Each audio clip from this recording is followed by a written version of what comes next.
a equipe do meu xará, Cristiano, já que estamos na maior concentração por metro quadrado de crises, né? Tem Cristiano Aguiar, Cristiano Lopes, Cristina, né? Então, enfim, eu queria agradecer muito o convite e falar um pouco para vocês sobre a relação entre C.S. Lewis e a sua atuação como crítico literário. Eu não me coloco como especialista em C.S. Lewis, eu leio C.S. Lewis já desde a infância, por diferentes motivações, mas nunca... Esse é interessante porque é o primeiro momento em que eu tenho o privilégio de talvez pensar academicamente sobre o Lewis. E, embora eu não trabalhe com o Lewis especificamente, né, em pesquisas acadêmicas, eu trabalho com dois temas que se complementam nesse debate que a gente vai propor hoje. Um tema é a fantasia e ficção científica, que eu tenho orientado já trabalhos na graduação, tanto na iniciação científica quanto em trabalhos de conclusão de curso. Já publiquei alguns artigos sobre os dois temas, fantasia brasileira, por exemplo, distopias e ficção científica. E o foco nosso hoje, o discurso da crítica.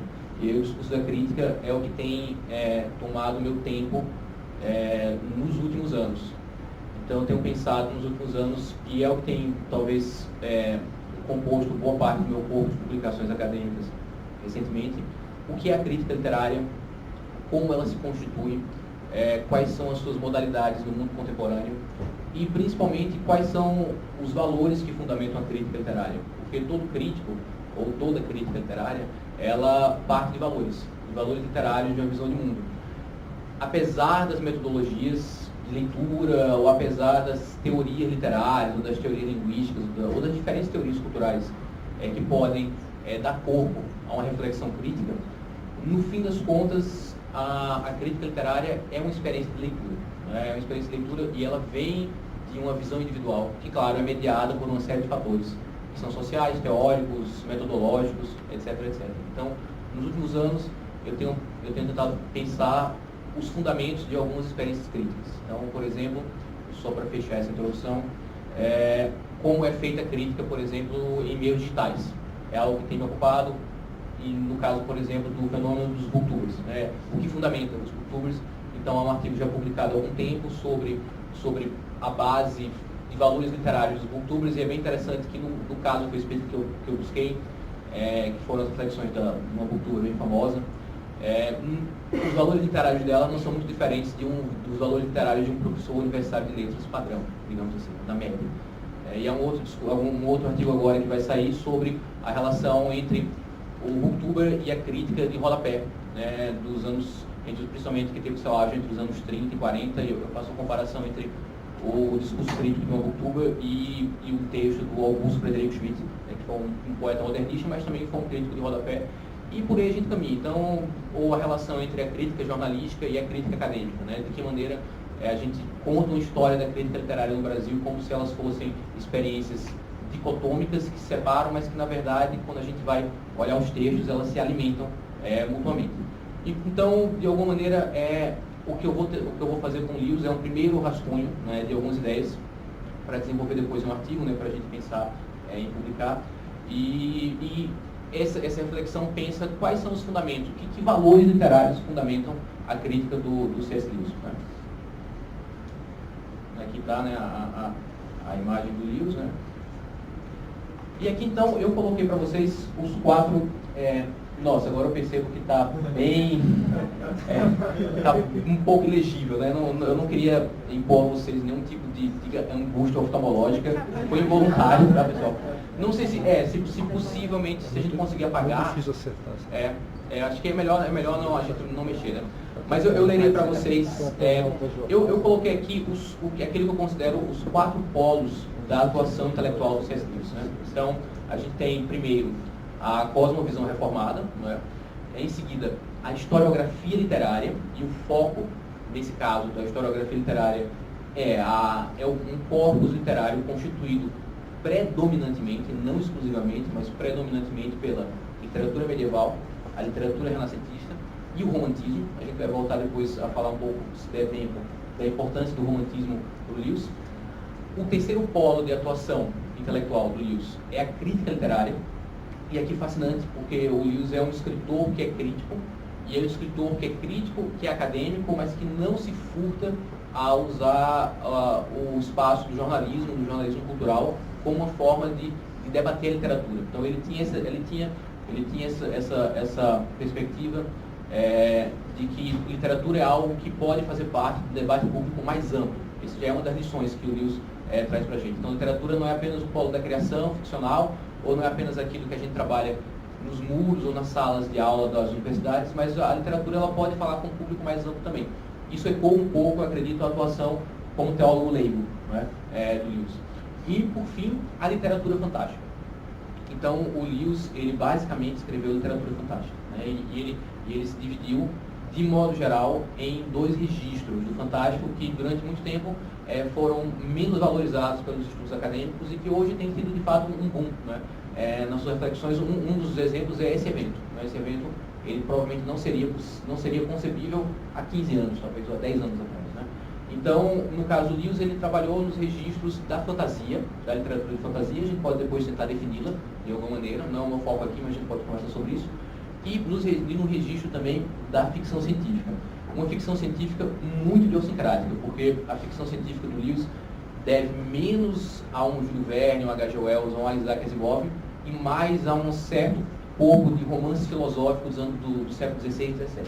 Então, o Lewis está mais próximo, talvez espiritualmente, né, literariamente falando, disso. Né? Então, aqui, qual o ponto aqui? Porque eu trouxe esses 4 pontos semi-legíveis, né, para vocês, porque não dá para entender o Lewis sem a gente entender essa articulação. O Lewis, ele é um intelectual complexo, eu estou falando aqui, né, enfim, e cada um desses 4 polos de atuação intelectual, eles mutuamente se alimentam. Então é muito interessante pensar, poxa, mas a atuação de Lewis como teólogo, como alguém que pensou uma cosmovisão reformada, não se aliena da sua atuação como acadêmico, da sua atuação como ficcionista, ou até mesmo da sua atuação como crítico militante. E o corpus da historiografia literária que Lewis escolhe está articulado com tudo isso. Certos momentos da literatura medieval, renascentista ou romântica alimentam a sua atuação, por exemplo, como teólogo público, digamos assim, se a gente pode falar assim, alimentam a sua prática crítica e também são combustível para a sua ficção. Isso é bem interessante. Então, é interessante pensar uma visão do Lewis como um todo. Não é claro, a gente está aqui recortando um aspecto, mas isso nos chama atenção. Então, aqui estão as minhas perguntas de trabalho. Né? O que eu gostaria de conversar com vocês hoje? Eu peço para o Leonel controlar o tempo, eu tenho medo de ter preparado uma apresentação muito extensa, e a gente vai conversando, mas a minha fala, a minha conversa com vocês, ela se articula através dessas 2 perguntas. Uma delas absolutamente legível, né? Que é, a primeira pergunta vocês conseguem ler, a segunda está cinza aqui no meu quadro, mas eu lerei para vocês. Então, a primeira pergunta é: quais valores literários fundamentam os juízos críticos da crítica literária de C.S. Lewis? Que valores são esses? Que visão de mundo literária guiava o crítico militante, o crítico acadêmico C.S. Lewis? Né? E, por fim, não está projetado aí, mas a segunda pergunta de trabalho é: qual era a visão de Lewis de como deveria ser uma prática crítica eficaz e relevante? Então aqui há um aspecto da gente tentar entender qual é a visão de mundo crítica do Lewis, como é que ele enxergava a literatura e como é que isso guiava a atuação dele como crítico literário, mas, por outro lado, ele tinha uma série de passos de trabalho que ele julgava adequados para um trabalho crítico eficaz, e é isso que eu gostaria de sintetizar com vocês e compartilhar com vocês, caso a gente tenha tempo. Né? Então, não são todas as obras de crítica literária e de historiografia literária de Lewis que estão traduzidas no Brasil, mas a gente já tem um corpus efetivo. Então, a gente tem aqui a Alegoria do Amor, né? Um estudo da tradição medieval. A gente tem a Imagem Descartada, que é uma visão de conjunto do imaginário do mundo medieval, muito fundamentada na leitura do corpus literário, né? Enfim, em especial de aspectos da Alta Idade Média e da Baixa Idade Média. A gente tem um livro muito polêmico, que é um experimento na crítica literária. É um livro que é fascinante, que eu brigo bastante. Eu acho que até já conversei com o Leonel, a gente já trocou algumas ideias sobre esse livro, mas que tem um mérito muito interessante, para além de outros méritos, claro, de antecipar uma discussão sobre a recepção.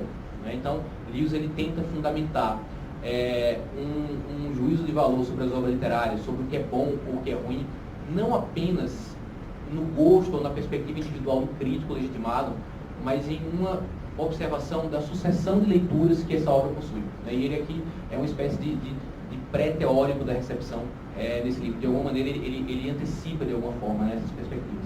E, por fim, a gente tem, recém-lançado no Brasil, um livro de ensaios sobre histórias, que compila algumas das resenhas ou dos ensaios sobre literatura que o Lewis escreveu ao longo da vida. Para aqueles que gostariam de começar a conhecer o Lewis crítico literário, talvez seja a faceta menos debatida, menos conhecida desse escritor, eu recomendaria o Sobre Histórias. O Sobre Histórias ele tem uma súmula, digamos, da visão de mundo do Lewis, e a minha fala ela vai estar muito fundamentada no Sobre Histórias e um pouco menos no Alegoria do Amor. O grande trabalho teórico de investigação, de reflexão sobre a literatura do Lewis é o Alegoria do Amor. Eu recomendo muito esse livro. Alguns alunos meus leem no Lato Senso, quando a gente está falando sobre amor e cortesia. De que maneira a cortesia ela fundamenta a poesia medieval. Embora o corpus de Lewis seja muito mais vinculado à língua francesa ou à língua inglesa, nesse livro, perfeitamente é possível fazer um debate para entender a poesia medieval trovadoresca ibérica, a partir da ideia de cortesia, a partir da ideia do amor cortês. Então, esses são os 4 livros que, de alguma maneira, já dão para a gente, em língua portuguesa, um panorama interessante do que Lewis pensava sobre literatura. E aqui eu separei para vocês 2 trechos de um mesmo ensaio, chamado Sobre Histórias. E eu gostaria de ler com vocês para a gente pensar um pouco. Então ele diz o seguinte: boas histórias muitas vezes apresentam um maravilhoso ou sobrenatural. E nada sobre histórias, entre colchetes eu coloquei narrativas, essas histórias com H maiúsculo é sinônimo de narrativas, enquanto que boas histórias com minúsculo está mais como sinônimo de plot, de enredo. E nada sobre histórias tem sido tão frequentemente incompreendido como isso. Então aqui a gente já percebe um primeiro ponto da militância literária de Lewis como crítico literário. Basicamente, se eu pudesse resumir a minha fala em relação a essa visão do Lewis, ou a atuação dele como crítico, eu diria para vocês que o Lewis ele percebe uma série de tradições que ele acha que ficaram injustamente marginalizadas nos estudos literários, no mercado editorial e especialmente na universidade, e ele tenta resgatar essas tradições que ele considera marginalizadas. Ou, mesmo quando elas não são exatamente marginalizadas, como é o Conto de Fadas, ele percebe que às vezes elas são fruto de incompreensões. Ele tenta trazer uma compreensão mais complexa a essas tradições. E aqui a grande militância dele é a literatura fantástica, a literatura de fantasia e os contos de fadas. Aqui a gente ainda não tem a ideia de literatura de fantasia teoricamente definida, como vai acontecer posteriormente à obra do Tolkien e do Lewis. Mas são as reflexões tanto do Tolkien quanto do Lewis que fazem com que a gente consiga hoje elaborar teoricamente essa ideia. Então, com quem ele está polemizando aqui? Quem é o interlocutor de Lewis? Em especial, aquele crítico acadêmico que valoriza uma tradição realista na literatura. Uma tradição realista calcada num primeiro realismo do romance do século XIX, em especial romance inglês e francês, e uma segunda tradição do realismo, que é o realismo modernista, com a explosão da literatura modernista, com a obra de Proust, de Virginia Woolf, de James Joyce, ou aqui, por exemplo, no Brasil, com a obra de uma Clarice Lispector, digamos, pensando só a prosa, por exemplo. Então, aqui, o que ele está querendo polemizar, ele está dizendo, olha, essa tradição realista ela é importante, ela é fundamental, mas há outras tradições que podem ser resgatadas.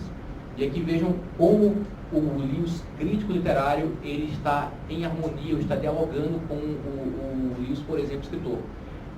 Em parte, a existência de Nárnia consiste não apenas na vontade de escrever algo que as crianças gostem, sem sombra de dúvidas, ou que elas precisam aprender, mas também para colocar no centro do palco um tipo de literatura que talvez estivesse sendo menos valorizada ou colocada à margem, que é essa literatura da imaginação, da fantasia, do aventuresco, ou uma literatura que tenha uma mensagem, que tenha uma mensagem alegórica um pouco mais definida. Então aqui é uma primeira frase muito significativa a partir da qual a gente pode deduzir essa visão de mundo literária do Lewis crítico. Sigamos adiante então. E ele continua: gostaria de poder acreditar que estou contribuindo, pois a crítica nem sempre vem depois da prática, de forma muito pequena, para incentivar uma escola de prosa melhor na Inglaterra. O grifo em negrito é meu. prosa que possa mediar a vida imaginativa para as massas, embora não sendo desprezível para os poucos. Então, se a gente pudesse talvez sintetizar de alguma maneira o que Tolkien ou Lewis buscavam ao escrever sobre contos de fadas, ou sobre fantasia, ou sobre épicos esquecidos do mundo medieval, na atuação deles como acadêmicos ou como críticos literários, e o que eles buscavam ao escrever literatura fantástica, literatura do insólito, literatura de fantasia ou ficção científica, eu acho que essa frase que eu coloquei em negrito, a busca de uma prosa que possa mediar a vida imaginativa para as massas, eu acho que ela resume bem esse projeto. Esse é um projeto que irmana C.S. Lewis e Tolkien. Claro, cada um vai buscar estratégias, inclusive eles polemizam em relação à alegoria, como você falou, né? Concordo completamente. Mas é isso que os une de alguma maneira intelectualmente, é isso que motiva a atuação crítica de Lewis e Tolkien, tanto na academia, no jornalismo ou no campo da criação ficcional. Né? E é interessante por quê? Porque o interlocutor também é o modernismo. O modernismo de língua inglesa, por exemplo, que já nesse contexto aqui começa a ser atacado como hermético, ou como algo que precisa de muitas mediações de leitura para ser compreendido por um público comum. Né? E há esse compromisso em Tolkien e Lewis, aqui a gente está pensando especificamente em Lewis, de tentar fazer algo que tenha uma densidade imaginativa, uma profundidade literária, mas que possa dialogar com públicos de diferentes repertórios, que não precisam ser talvez iniciados em uma série de jogos linguísticos. Nada contra, evidentemente, a literatura modernista, ela é um dos legados fundamentais de gerações para nós. Mas é interessante pensar como há uma crítica sendo feita, e essa crítica ela é capitaneada, por exemplo, em língua inglesa por Lewis e Tolkien. Né? E aí, continuando, né, há um outro trecho que eu separei para vocês, de um ótimo ensaio do Lewis sobre ficção científica. Né? Ele diz o seguinte: sem dúvida, determinado leitor pode estar interessado, alguns leitores parecem estar, em nada mais no mundo a não ser estudos detalhados de personalidades humanas complexas. E aqui eu coloquei entre colchetes, a observação é minha, a prosa modernista e o grande romance do século XIX. Então percebam que ele está dizendo, olha, essa aqui é a tradição predominante nos estudos literários. Os currículos universitários, até hoje em letras, são formados por esse tipo de literatura. Essa literatura me interessa muito pouco. Eu estou indo, é o Lewis falando, né? Eu estou indo contra a corrente. E como é que eu vou atuar contra a corrente? Em duas frentes. Escrevendo crítica literária e fazendo ficção. Escrevendo os livros que eu gostaria de ter lido, por exemplo, quando era criança. E Nárnia também é uma das motivações de Nárnia, surge por isso. Se assim for, ele tem uma boa razão para não ler livros daquela espécie, que não exigem nem admitem isso. Os livros daquela espécie são livros de fantasia, por exemplo. Ele não tem motivo para condená-los e, de fato, nenhuma qualificação para deles falar. E aqui é muito interessante. Não devemos permitir que o romance de costumes, o que ele está chamando de romance de costumes é um sentido amplo, não é tanto o romance costumista do XIX ou do final do XVIII, mas esse romance realista ou do século XIX ou o romance realista modernista, experimental, que a gente conhece, em especial na primeira metade do século XX. Não devemos permitir que o romance de costumes estabeleça leis para toda a literatura. Deixe-a governar-se em seus próprios termos. Então, o que ele está tentando fazer é abrir um campo de debates literários sobre diferentes formas de escrita, diferentes formas de ficção. E eu acho que esse campo de debate só se abriu plenamente nos últimos 30 anos ou 20 anos na universidade, por exemplo. Não só na universidade brasileira, mas em outras universidades também, em outros países, como língua inglesa, por exemplo. E aqui, para fazer uma comparação, e aí eu não sabia que a professora Marisa estaria aqui, espero que ela não puxe minha orelha, já que eu vou fazer a comparação entre o Cândido e o C.S. Lewis. Em que sentido essa comparação pode ser feita? Né? Claro, parece uma analogia um pouco esdrúxula no sentido de que a gente está falando de críticos de gerações diferentes, que vêm de sistemas literários diferentes, de línguas diferentes. Mas qual é o termo de comparação aqui? É a militância crítica que predominou em cada um deles. Então a gente tem em Antônio Cândido, por exemplo, um crítico que de fato abraça esse cânone modernista. E de alguma maneira nós até hoje ainda lemos parcialmente esse cânone modernista, em especial em língua portuguesa, sob as lições do Cândido, sob o olhar do Cândido. Por outro lado, o C.S. Lewis é um crítico que se colocaria nesses termos como um antípoda do Cândido. Ele não escolhe como objeto de investigação fundamental, seja como acadêmico ou como crítico literário, o corpus equivalente àquele que o Cândido escolheu. Eu quero exemplificar para vocês. Aqui só, coloquei aqui, né, temos uma imagem do Cândido, e aqui embaixo tem uma imagem além do Planeta Silencioso. Quem tiver o interesse, eu sugiro que vocês colocarem no Google, tem capas maravilhosas, né? Inclusive eu descobri que é uma banda de rock que inclusive homenageou esse livro do Lewis, que é o Iron Maiden, né? Então, que coisa curiosa, né? Enfim, não há talvez nada tão diferente como Iron Maiden e C.S. Lewis para fazer essa ponte, mas colocar no Google, é fato. E aí, por exemplo, então vejam sobre quem Antônio Cândido escreveu. Claro, antes que a professora Marise puxe minha orelha, Cândido não escreveu só sobre os modernistas, ele escreveu sobre Alexandre Dumas, por exemplo, né? Ele escreveu sobre Conrad, ele escreveu sobre outras, ele escreveu sobre Alencar, ele tem uma atuação que não se restringe apenas a esse grande, ao coração, ao núcleo modernista. Mas vejam, por exemplo, a gente tem nas extremidades 2 clássicos do romance do século XIX, Machado de Assis por um lado e Émile Zola por outro, né? E no centro nós temos Clarice e Mário de Andrade, que de fato mudam o panorama da literatura brasileira, né? A gente tem aqui então 2 grandes representantes, 4 grandes representantes daquilo que não interessava a Lewis. E por isso Lewis não escreveu sobre autores equivalentes ao seu sistema literário em língua inglesa, né? Não é que ele não tenha citado, mas ele não jogou luz ou não enfatizou alguém equivalente ao Machado, alguém equivalente ao Zola, ou os modernistas que seriam, digamos, equivalentes a Clarice ou a Mário de Andrade na nossa literatura, né? Sobre quem Lewis escreveu, isso é muito curioso, né? Lewis é um leitor de escolhas literárias muito idiosincráticas. Ele lembra muito Borges, em certo sentido, Borges e Bioy Casares, mas é uma analogia talvez um pouco exagerada, mas enfim. Então, por exemplo, eu coloquei aqui algumas imagens, não sei o quanto tão claro para a gente, que no lugar de colocar as fotos dos autores, eu coloquei capas de obras que Lewis cita, ou às quais ele se dedica em maior ou menor aprofundamento. Então aqui a gente tem, por exemplo, na extrema esquerda, uma imagem de uma obra chamada O Romance da Rosa, né, que é um dos principais temas do Alegoria do Amor, né? Uma obra medieval que tem 2 autores, enfim, a autoria é complicada, a gente tem, mas que representa aqui a ideia da poesia também, do amor cortês, da poesia medieval, do trovadorismo. É algo que interessava muito ao Lewis.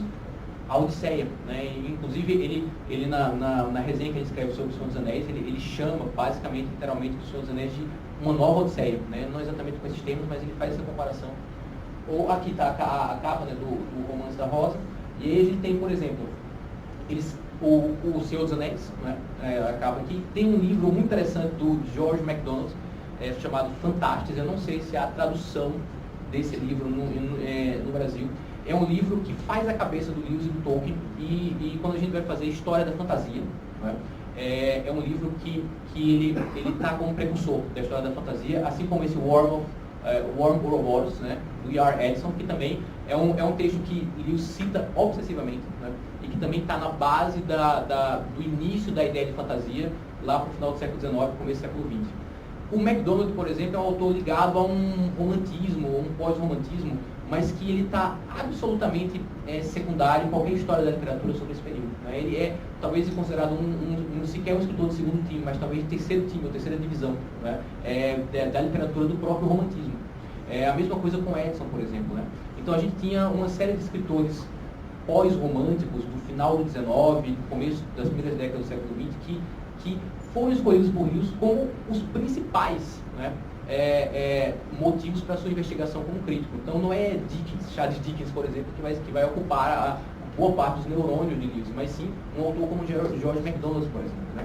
E por que isso? Porque Lewis está fazendo o seu cânone próprio, porque ele está querendo intervir num debate público sobre literatura, e exatamente ele está, a cada passo, como ficcionista, ou como crítico literário, ou como crítico acadêmico, polemizando com a tradição do modernismo e com a tradição do realismo, né? E com a grande tradição do grande romance de Flaubert, de Balzac, de Dickens, de Goethe e assim sucessivamente, né? De Queiroz, por exemplo. E aqui, por exemplo, a gente tem um exemplo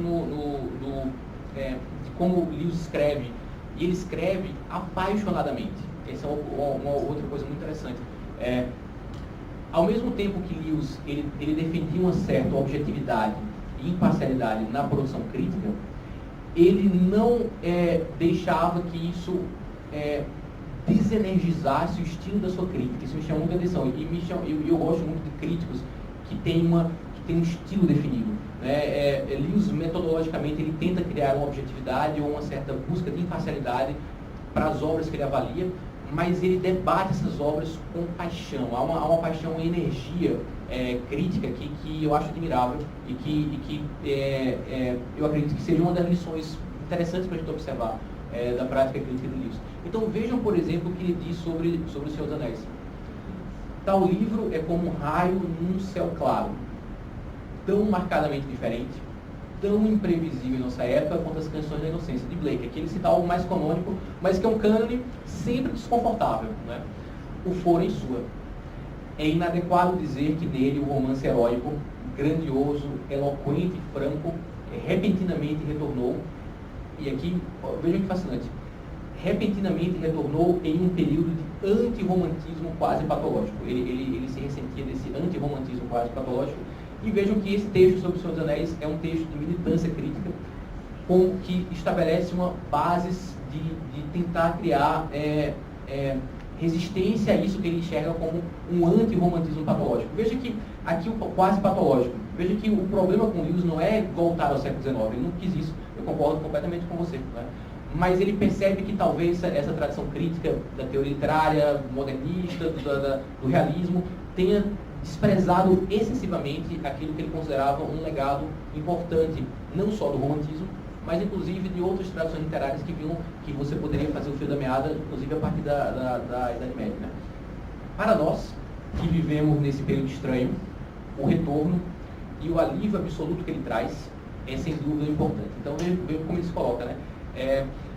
A leitura do Senhor dos Anéis não é algo apenas a ser comemorável. Ele é um alívio, e não é um alívio qualquer, é um alívio absoluto, porque parece que Lewis vê o Senhor dos Anéis como um monumento de resistência a esse antirromantismo patológico. Né?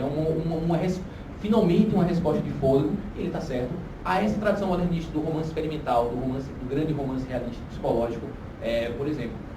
E eu penso se um pouco desse esfriamento da relação de Tolkien e Lewis tem a ver também com o fato de que talvez Tolkien não tenha abraçado Nárnia do modo como Lewis esperava. Né? Mas a gente pode depois conversar um pouco sobre isso, mais adiante. Né?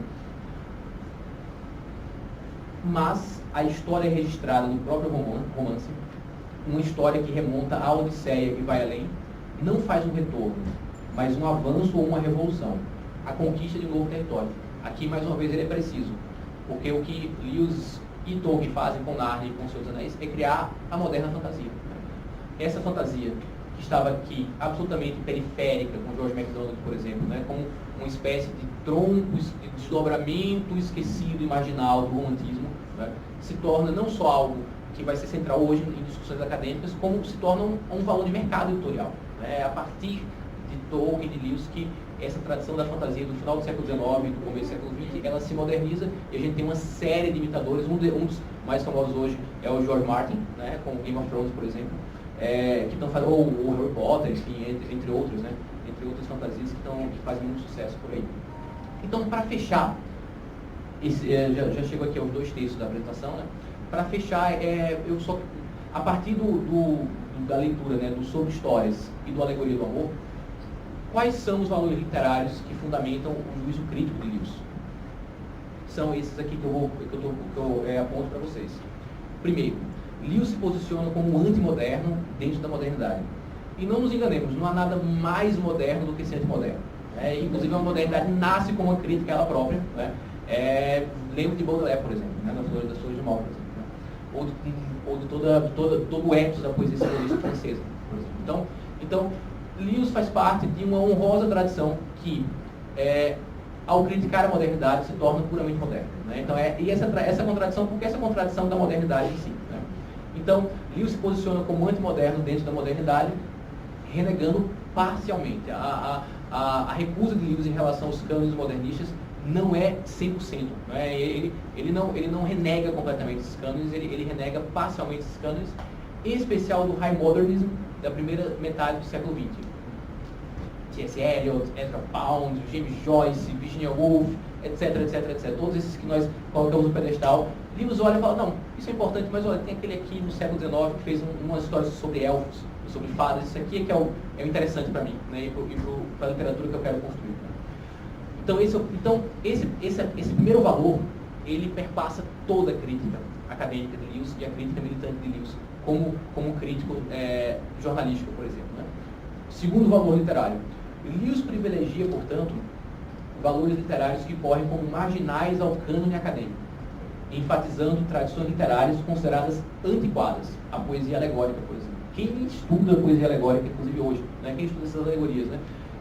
Agora mesmo eu vou começar a trabalhar, vou deixar de trabalhar com o discurso da crítica e começar a trabalhar com o discurso da poesia, né? Poesia e espaço, voltar a pensar a questão de espaço, mas eu vou começar a trabalhar com poesia, narrativa e épica. E aí, quando eu falo que eu vou trabalhar com poesia, todo mundo fala, poxa, que bacana. E eu digo, mas é poesia épica, e todo mundo, que chato, né? Então é um pouco isso que Lewis sentia, né? Lewis sentia isso um pouco, né? E ele fazia isso de propósito, ele buscava aquilo que parecia estar fora de modo, aquilo que parecia não fazer mais sentido em estudos literários modernos ou contemporâneos e retomava isso de alguma maneira. Isso não é um gesto só de um acadêmico, isso é um gesto do escritor, né? Os escritores fazem isso. Né? Toda a crítica, a teoria composta por escritores, ela é uma crítica idiosincrática, por quê? Porque ela é uma crítica que ela vive em função da tábua de valores de uma criação poética. Isso é verdade para Lewis, isso é verdade para Tolkien, isso é verdade para Borges, isso é verdade para Machado, nas escolhas críticas dele, isso é verdade, por exemplo, para os irmãos Campos, por exemplo, o concretismo, entre outros exemplos que a gente poderia dar. Portanto, ele enfatiza tradições literárias consideradas antiquadas, a poesia alegórica, por exemplo, medieval, ou secundárias, como as narrativas de fantasia e ficção científica. Né? E aí, é interessante, o livro que eu indiquei para vocês, o Sobre Histórias, no final tem uma conversa do Lewis com dois escritores. É uma conversa que foi gravada no final dos anos 60, um pouco antes de Lewis falecer. E é muito interessante porque pela conversa você percebe como o discurso, como a reflexão crítica sobre a ficção científica ainda era muito nova, e a ficção científica era algo ainda a ser compreendido. Então eles três estão conversando sobre o que é a ficção científica e como compreendê-la. Né? E ele tem a coragem de dizer, olha, eu sou um acadêmico, eu estou dando aula em Oxford, dou aula em Cambridge, e eu assumo essa literatura. Eu assumo essa literatura e não me importa, essa literatura que é importante. Né? Mesmo que você ache que ela é menos prestigiosa para um professor acadêmico, ela para mim vai ser a literatura para que eu pense a minha docência, minha crítica e minha ficção. Em seguida, embora seu olhar seja muito marcado pelas narrativas bíblicas, pela literatura medieval e renascentista, Lewis parece partir em especial de bases estéticas românticas para construir a sua fantasia e para construir a sua crítica literária. Sua fantasia, por exemplo, bebe bastante do fantástico romântico europeu. E, por fim, um traço valorativo fundamental, isso ecoa um pouco a discussão do romantismo. Lewis incorpora a ideia moderna de uma avaliação qualitativa do ato de imaginar. Então, não acreditemos que Lewis acha que toda obra de fantasia é igual ou validamente literária. Né? Ele hierarquiza, a gente não consegue perceber isso nos textos dele, ele hierarquiza obras que conjugam a imaginação com uma certa densidade de investigação sobre o humano, né? E outras obras que são muito mais voltadas para a pura especulação e a pura especulação e a puro devaneio ou puro escapismo. E, mais uma vez, esse é um valor crítico que fundamenta esse Lewis visto como uma totalidade. A escrita de Nárnia, a escrita da trilogia cósmica no campo da ficção científica é uma tentativa de mostrar aos leitores um paradigma de construção literária que ele defende na crítica dele. Um paradigma que conjugue, né, uma invenção especulativa da imaginação, que dialogue com a aventura, com o devaneio, com o escapismo de alguma maneira, mas que não fique só nisso e que tenha uma solidez de reflexão sobre o humano, sobre a linguagem, sobre verdades que são verdades, inclusive, transcendentais, que transcendem a experiência cotidiana. Portanto, Lewis incorpora a ideia moderna de uma avaliação qualitativa do ato de imaginar. Não basta escapismo, embora ele não descarte puramente. As melhores narrativas conjugam o ato de imaginar e um conteúdo que toque nas verdades últimas consideradas por ele fundamentais para a humanidade. Então, essas são, a partir da leitura desses dois livros, e a partir da leitura que eu tenho de Nárnia também, né, porque há um pressuposto crítico nessa construção ficcional de Lewis e da trilogia cósmica, eu propõe como hipótese esses 4 valores literários que fundamentariam a visão crítica do Lewis. Eu pararia por aqui, a gente está com 5 minutos, ou continuo, posso escutar. Então, finalizando, eu compartilho com vocês algumas ideias do Lewis sobre, a segunda parte, né, da minha conversa, mas ela é muito mais breve, sobre o que faz uma prática crítica ser efetiva e eficaz. Isso é interessante, porque eu sei que muitos aqui provavelmente praticam a crítica literária, né, em diferentes modalidades, ou a crítica literária nos seus termos mais tradicionais, acadêmicos ou jornalísticos, ou mediados por blogs, redes sociais, ou YouTube, enfim. Né? Então, para a gente deduzir o que o Lewis pensava de uma metodologia crítica, eu recomendo para vocês esse ensaio chamado Sobre a Crítica, que está no livro que foi publicado pela HarperCollins. Né? É um ensaio incompleto, mas que, embora seja incompleto, ele não concluiu esse ensaio, e dele a gente consegue deduzir essas ideias. Né? Qual é o caminho de um crítico, o caminho crítico que Lewis seguia. Vejam esses 2 trechos, são muito curiosos. A primeira coisa que aprendi com meus críticos foi não a necessidade, mas a extrema raridade da conscientização do trabalho preliminar que toda crítica deveria pressupor. Refiro-me, é claro, a uma leitura cuidadosa do que se critica. Isso é muito curioso, né? Porque parece óbvio, mas não é, de fato. Como é que esse ensaio surge? Lewis ele pensa um método crítico, uma metodologia crítica, a partir da experiência dele ter sido criticado a partir das crônicas de Nárnia, principalmente. Então, inclusive ele vai dizer, eu acho que eu aponto em algum PowerPoint, ele vai dizer, olha, há coisas muito positivas a aprender com uma crítica negativa, e há muitos perigos em uma crítica laudatória, uma crítica muito elogiosa. O que Lewis quer dizer aqui? Ele quer dizer que o trabalho da crítica começa e termina com o texto. O crítico ele pode trazer teorias, ele pode especular uma série de questões sobre a vida pessoal do poeta, da escritora, sobre o que ela está escrevendo, mas é o texto a baliza. Então, e aí ele continua: quem se admiraria se um homem ocupado execute essa tarefa desagradável, a de ler o livro a ser resenhado, de qualquer maneira, a fim de avançar o mais rápido possível para um exercício muito mais agradável de insultar e denegrir. Né? Então, quem já fez crítica militante, sabe, eu já fiz durante um tempo para revista e jornal, sabe a angústia que é aquela pilha de livros que você tem que resenhar, o editor, né, da revista, do jornal, do site, pedindo prazos para vocês, e você começa praticamente a meio que odiar a literatura, talvez, porque aquele compromisso de dar conta dessas leituras se torna um ciclo meio kafkiano, né, e meio angustiante. Então, ele coloca isso daqui. Né? Mas aqui há uma certa alfinetada também para o crítico, e isso se dialoga com o primeiro trecho, para o crítico que usa o texto como uma plataforma performática de si próprio. Então, quando ele diz, a fim de avançar o mais rápido possível para o exercício muito mais agradável de insultar e denegrir, aqui é uma ironia que os faz aqueles críticos que usam o texto literário como um trampolim para uma performance de si próprio, ou para mostrar erudição, ou para mostrar uma certa militância de determinados valores ideológicos ou teóricos, etc, etc. Mais uma vez, a lição aqui é: a crítica literária, ela se inicia e ela finda com o texto. Isso, pois é, né, por exemplo, e aqui ele, como a gente falava antes, se o Lewis, ele de alguma maneira, ele antecipa algumas discussões da recepção, ele tem uma afinidade, por exemplo, com o New Criticism, né, ou a ideia do close reading, ou traduzindo nos termos do Kant, a leitura infatigável do texto. Então ele defendia isso. O Lewis dizia que ele só lia um livro, ele só considerava ter lido um livro se ele tivesse lido o livro pelo menos 2 ou 3 vezes. Então esse é o compromisso crítico que ele tem. Né?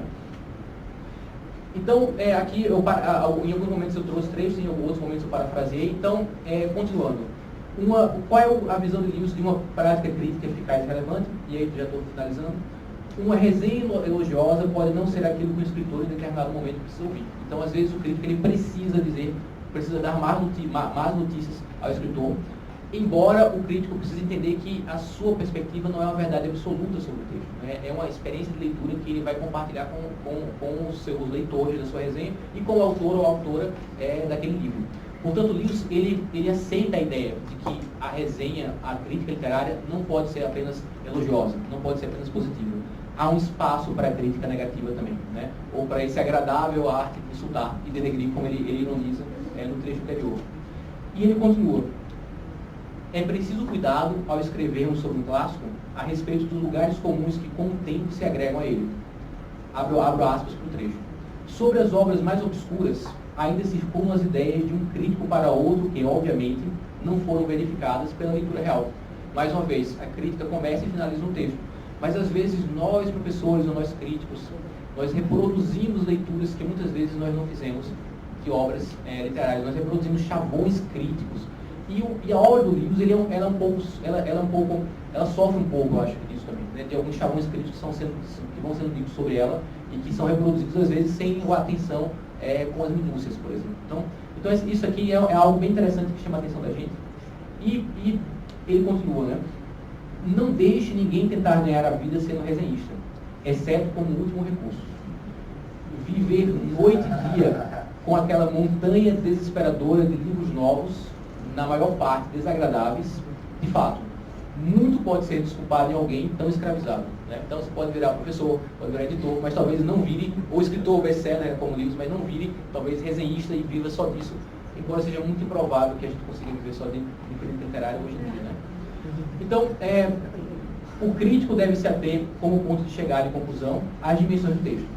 É preciso cuidado para não psicologizar a criação literária ou criar mitos sobre a produção de uma obra literária. Então, aqui isso talvez seja menos frequente hoje, mas, em especial na época que Lewis escrevia, muitas vezes os críticos ainda, ecoando um pouco algumas práticas críticas do século XIX, ainda deduziam, a partir do texto ficcional, características que seriam características psicológicas do temperamento do escritor, ou fatos que supostamente teriam acontecido com esse escritor. Então, uma cena de adultério, então, provavelmente, esse escritor passou por uma situação parecida e teve um caso com uma mulher casada, por exemplo. Então, esse tipo de psicologismo da crítica, Lewis acha muito perigoso.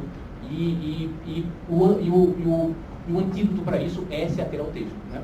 E, da mesma forma, muitas vezes o escritor ou o crítico, ele confunde aquilo que é a criação do estilo com aquilo que era a condição da produção. Então, às vezes, a gente está lendo um poema, um conto, e o estilo parece cansado. E a gente diz, mas o escritor estava cansado quando escreveu esse poema, quando escreveu esse conto. Então, é esse tipo de dedução, né, psicologizante que o Lewis ele tenta questionar. Né? E, por fim, e aqui eu fecho mesmo, é preciso ter cuidado com as teorias. É o que Lewis, a gente pode deduzir do que o Lewis pensa. Né? Ela serve ao texto, se necessário, e não o contrário. Lewis afirma que uma leitura só não dá o sentido da obra integralmente. É preciso olhar sua recepção ao longo do tempo. Isso aqui é muito interessante, muito interessante. Então, ele diz o seguinte, que não sou eu, Cristiano, ou eu, o professor João Leonel, que define o sentido desse romance. Eu preciso entender, ao longo do tempo, uma geração de sucessões de leituras, entender os consensos de leituras, e a partir disso eu posso deduzir, quem sabe, aquilo que eu poderia chamar de significado da obra. Bom, pessoal, é isso. Eu acho que eu também coloquei uma coisa bonitinha, fofinha, né? Seguir aqui, né? E muito obrigado e até a né?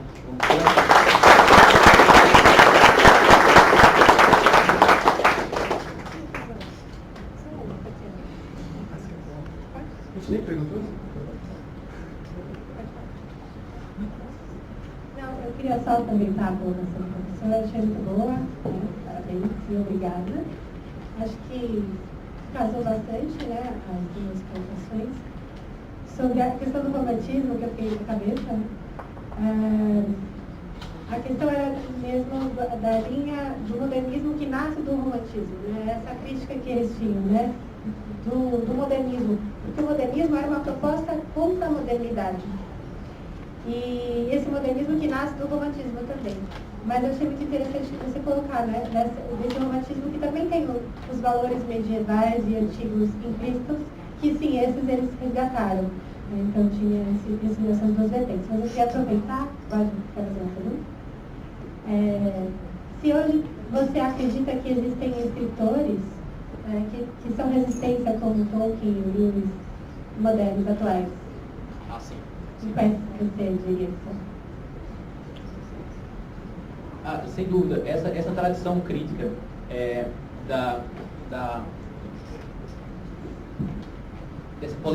dessa polêmica com os cânones modernistas e com o grande romance realista do século XIX, ela que alimenta a tradição do fantástico até hoje. Né? Então, eu vou citar um exemplo. Um escritor que questionava muito essa tradição era o Ray Bradbury, né, que é um dos pilares da ficção científica moderna e contemporânea.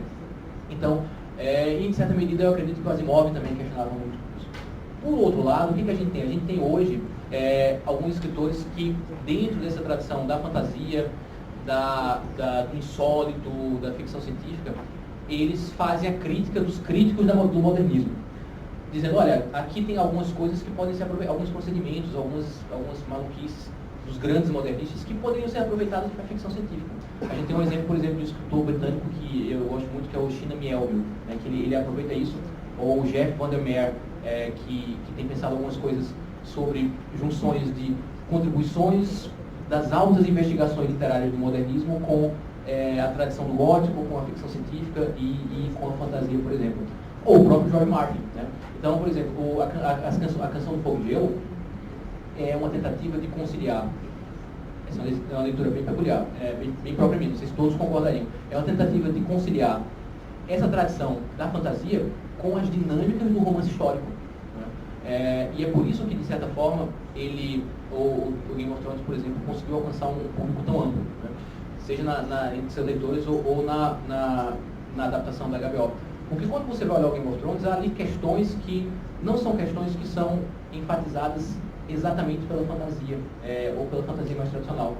Há uma vida cotidiana ali que não necessariamente interessava aos escritores de fantasia tradicionais, uma vida cotidiana daqueles personagens. E há um elemento que o Martin aprende com as grandes investigações modernistas, que é a paródia da própria tradição.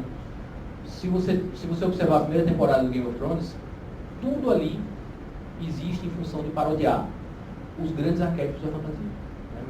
Então, a gente pode depois talvez desdobrar isso, mas uma figura, por exemplo, como o arquétipo do Conan, de uma vertente da fantasia, que é o Sword and Sorcerer, né? Que é muito... o grande nome dessa vertente é o Robert E. Howard. Então, o Khal Drogo, ele é uma paródia do Conan. Né? E por aí a gente vai caminhando. Né? Então, ou a figura do arquétipo do Gandalf. Né? Todos os sábios em Game of Thrones são absolutamente patéticos. Ou quase todos. Né? Corruptos, incompetentes. Na primeira temporada, a figura que de alguma maneira dialogaria com Gandalf ou com Merlin, por exemplo, eu esqueci agora o nome daquele personagem que usa um monte de correntes. Correntes não, bom, não vou lembrar o nome do personagem agora, mas ele, por exemplo, é alguém que você poderia fazer essa relação. Então sim, a tradição, quando você vai olhar o que esses escritores de ficção científica e de fantasia, a partir dos anos 60 e 70, escrevem sobre literatura e sobre a relação deles com a tradição mais canônica e acadêmica do modernismo, ou do automodernismo, você vai perceber que eles mantêm essa tradição de crítica e esse legado. Mas, por outro lado, parece que a gente está numa outra fase. A gente tem também, por exemplo, escritores contemporâneos que não se identificam necessariamente com esse campo mais específico, do insólito, da fantasia, da ficção científica, que vão agora dialogando e se aproximando disso. Um exemplo é o Kazuo Ishiguro, que ganhou o Nobel de Literatura. O Kazuo Ishiguro, ele começa como um tradicional escritor contemporâneo, herdeiro do grande romance do século XIX e herdeiro do grande romance modernista. E ele, ao longo da sua carreira, faz um romance distópico.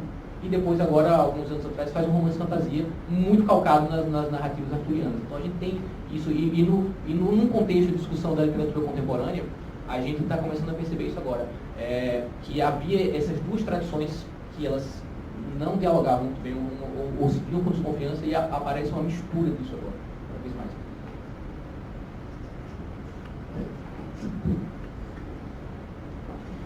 Nós temos agora a oportunidade de perguntas. Eu não tenho algum tempo, se alguém quiser levantar a mão. Dá para vir na frente falar no microfone? Senão, então, vamos ver se o pessoal ouve. Queria perguntar para Cristina.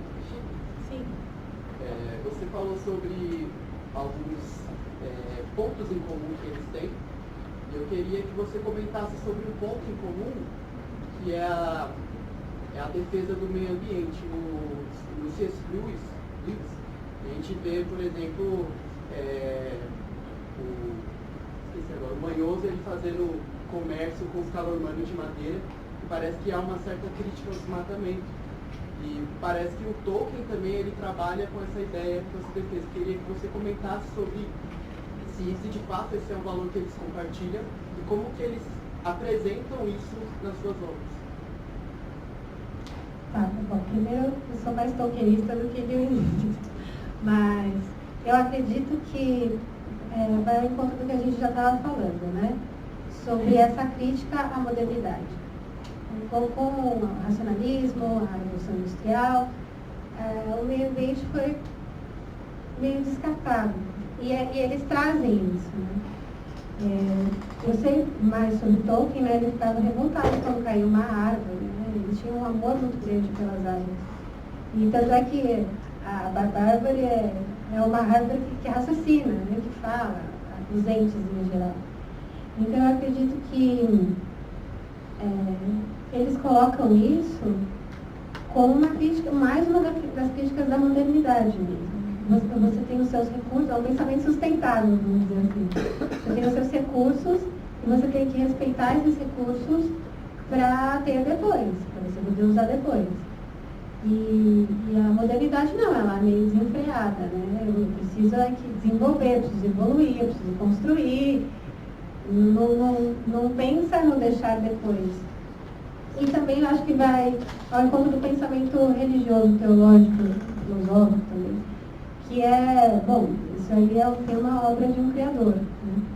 O Tolkien usava muito, e o Lewis acreditava também, acho que os dois casam bem com isso, né, da ideia do subcriador. Na composição literária, você é um subcriador. Você imita o que o Criador fez, e você imita um novo mundo. E nessa subcriação eles trazem essa crítica principalmente. Eu sei mais do Senhor dos Anéis, né? Tem o Saruman. O Saruman quer destruir os entes, né? Os entes detestam ele por isso, né? O Saruman é bem essa figura, aí fazendo uma aplicabilidade, né? Desse industrial desenfreado que quer a todo custo o desenvolvimento sem pensar no depois, não só pelo futuro, mas pelo respeito à natureza. Né? Penso isso. Outra pergunta? Professora Marisa. Eu adorei a sua comparação do professor Antônio Cândido com o Lodge. Eu só queria sugerir isso.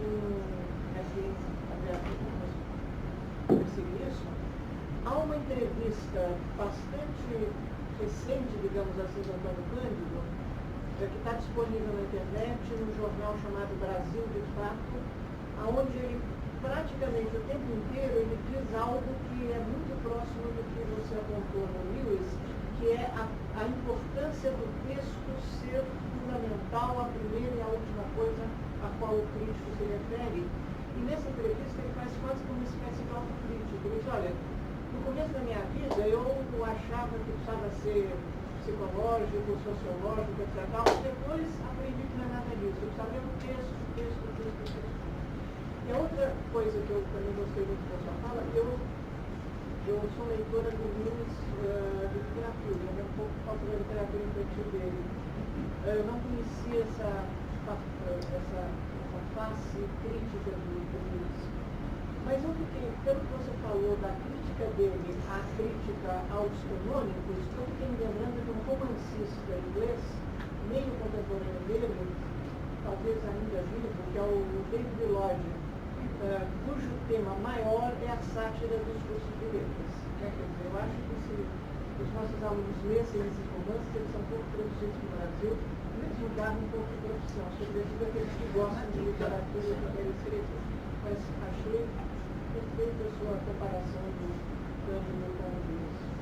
Não, eu agradeço, Marisa. E é isso, eu acho que o Cândido, essa lição eu aprendo com o Cândido, muito antes do que com o Lewis, né? E, de fato, eu acho que o Cândido ele é uma espécie de exemplo para a gente seguir dentro da letras, de como conseguir conciliar essa necessidade de texto ancorar e essa coragem não fazer com que a gente às vezes navegue em modismos teóricos ou temáticos que perpassam de vez em quando a prática acadêmica.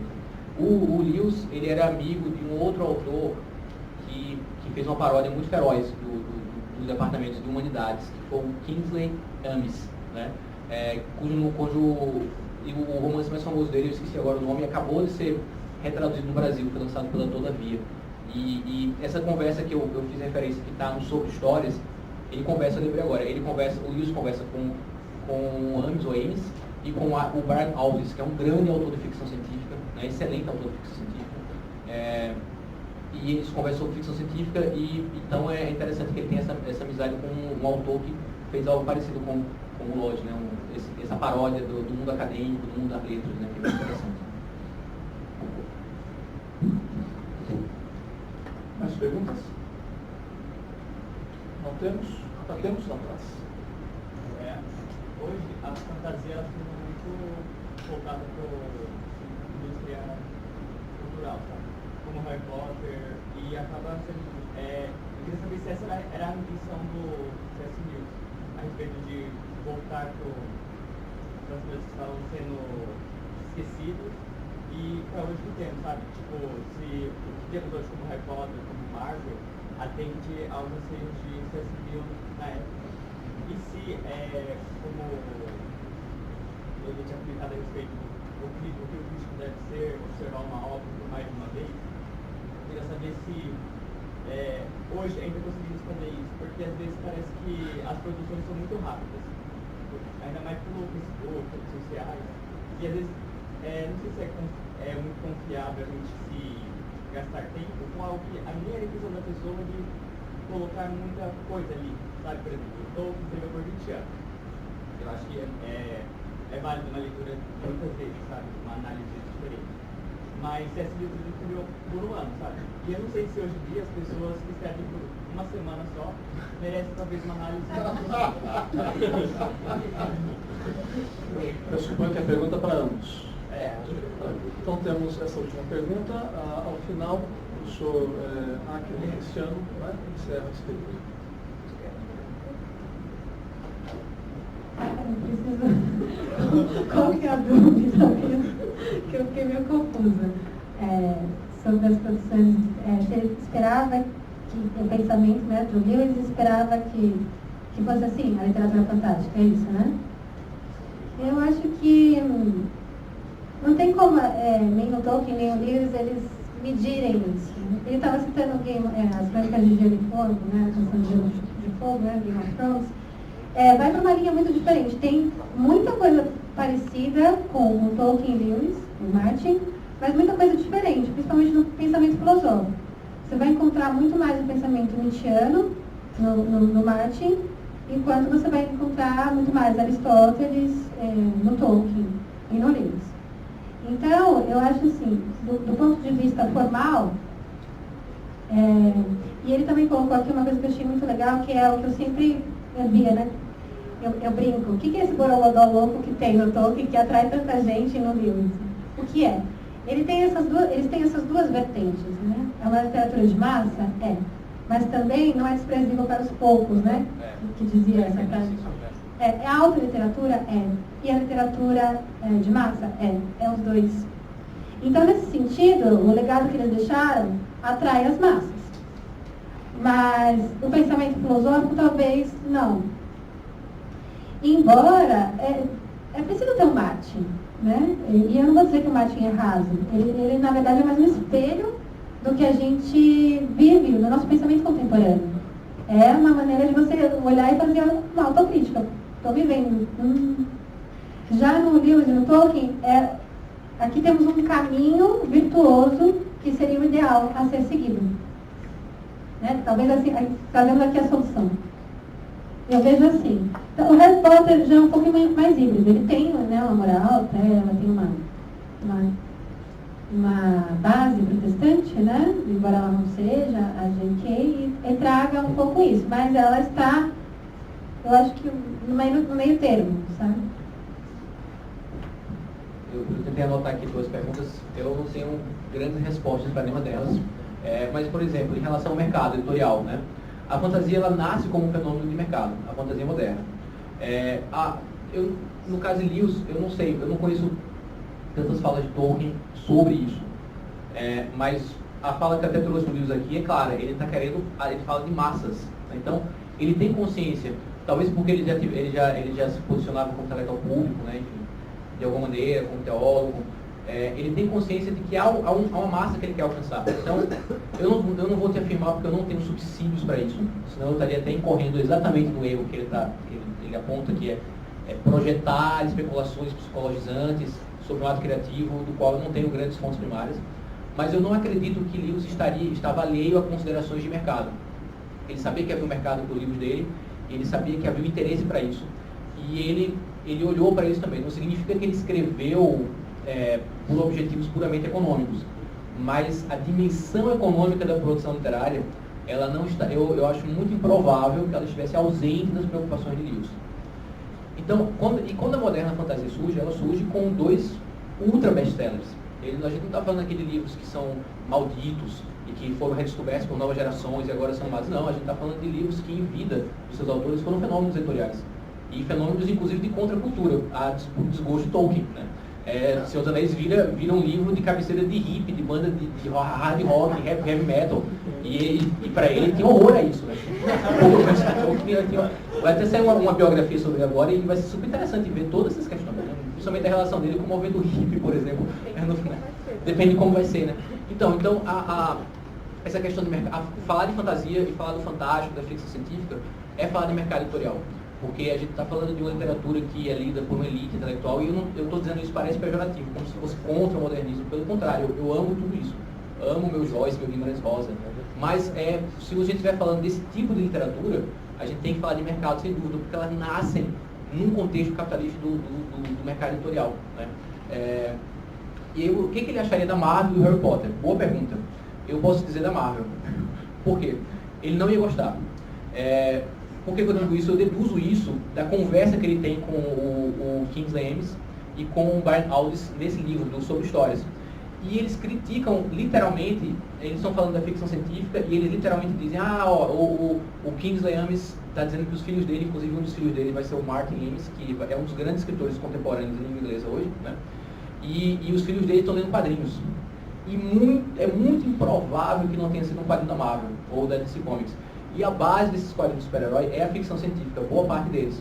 E eles dizem literalmente, olha, esses quadrinhos que os nossos filhos estão lendo, eles como é que eles falam? Como se ele dissesse assim, eles rebaixam a ficção científica.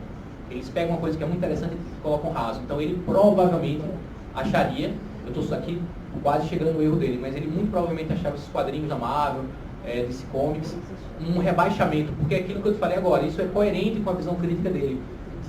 Ele abraça o imaginativo, ele abraça, mas ele hierarquiza. Olha que é o homem moderno. Ele hierarquiza, ele não abre mão, ele não lança mão das hierarquias. Ele não é um pós-moderno, um relativista. Né? Ele hierarquiza. E para ele, provavelmente, os quadrinhos daquele momento, que, claro, ainda estavam se amadurecendo, né, os quadrinhos da Marvel, etc., naquele momento eles estariam num patamar muito mais baixo do que H.G. Wells, do que o próprio Brian Aldiss, que era um amigo dele. E aí, Harry Potter, eu não faço ideia se ele ia gostar ou não, até porque eu não tenho um grande conhecimento sobre esse universo ou sobre essa obra. O Game of Thrones ele detestaria, com certeza. Porque ali ele identificaria um conjunto de valores exato, né? Uma cosmovisão, como se fala muito, como a gente fala aqui no Mackenzie, que de fato é muito oposta à cosmovisão dele, né?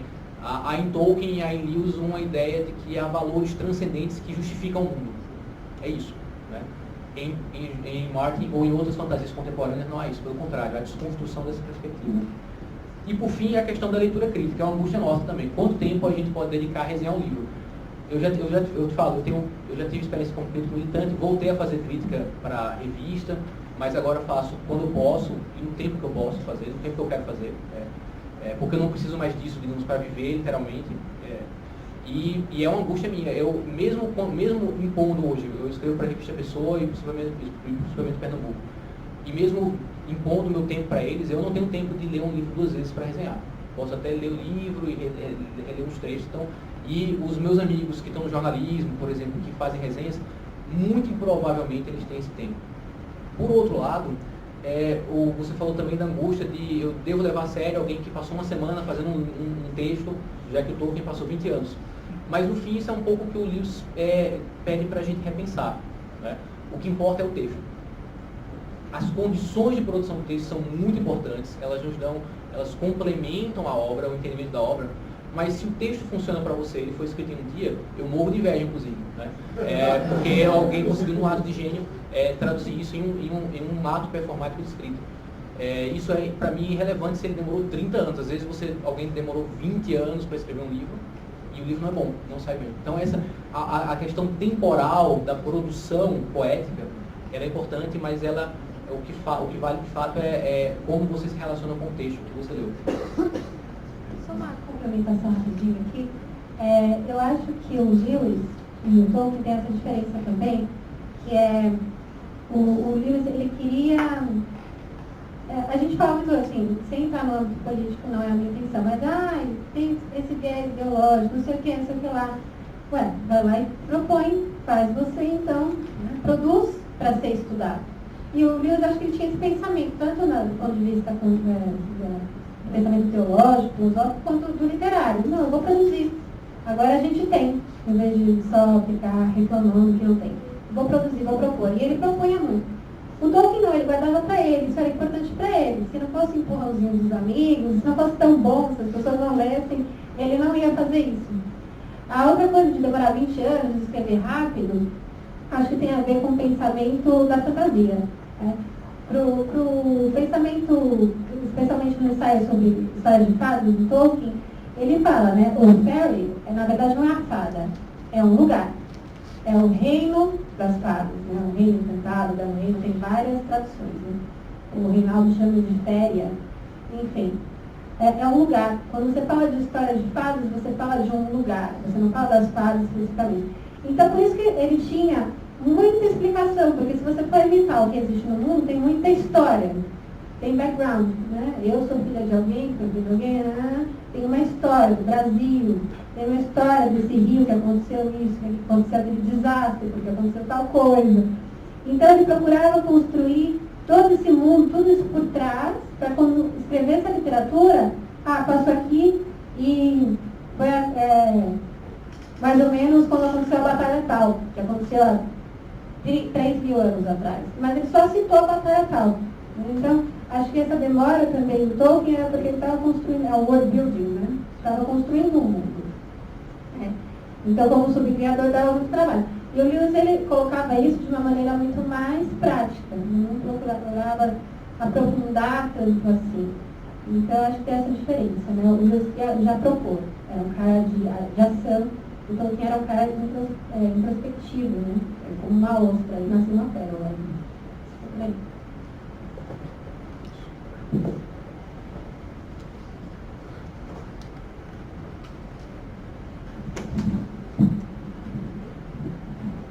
Bom, quero agradecer aos nossos professores, a convidados, né? Daniel, Cristina, Cristiano, e também a presença de todos vocês. Acho que foi um momento assim, de debate, até de novas perspectivas sobre o próprio autor, né? Os C.S. Lewis, coisas que dificilmente a gente tem tanto conhecimento, e agradeço pela contribuição valiosa que vocês dois deram. Nós continuamos a nossa jornada logo após, né, o intervalo para o almoço, às 2 horas. Teremos a apresentação de alguns alunos e professores que vão fazer as suas comunicações. Então, às 2 horas, nesse mesmo auditório, se você quiser estar conosco, você será bem-vindo. E lembro também que se alguém não assinou a lista de presença, nos procure aqui no final. Bom, muito obrigado e bom almoço para todos.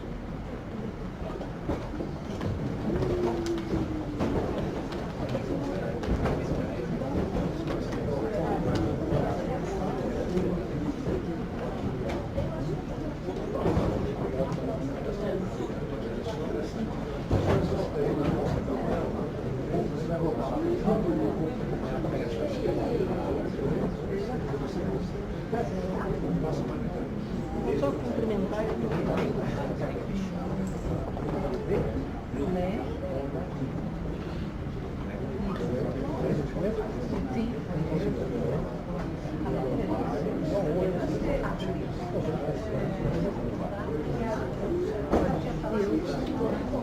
vai direto para a aula. Eu tenho que dia de tarde. Vai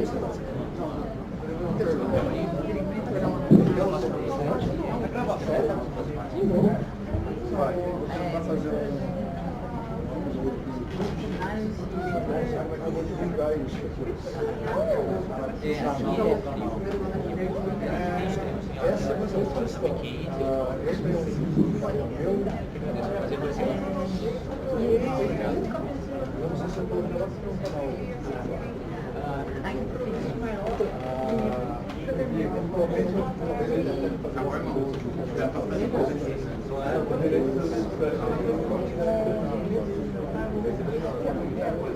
A primeira jornada